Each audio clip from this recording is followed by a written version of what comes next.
ইরানের সামরিক ও বৈজ্ঞানিক অগ্রগতি আগামীতে আরও ত্বরান্বিত করার অঙ্গীকার করেছেন দেশটির সর্বোচ্চ ধর্মীয় নেতা আয়াতুল্লাহ আলী খামেনি। ইসরায়েলের সাথে যুদ্ধে শীর্ষস্থানীয় ইরানি কমান্ডার ও বিজ্ঞানীদের শহীদ হওয়ার ৪০তম দিনে এক বার্তায় এই অঙ্গীকার জানিয়েছেন তিনি।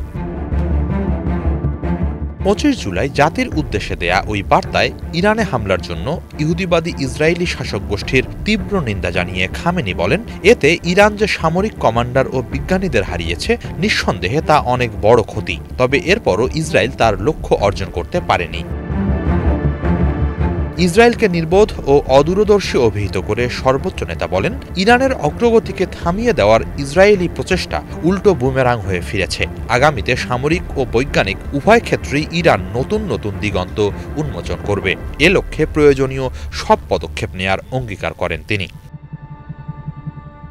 সর্বোচ্চ নেতা বলেন, ইসরায়েলি হামলা ইরানিদের ঐক্য আরও মজবুত করেছে।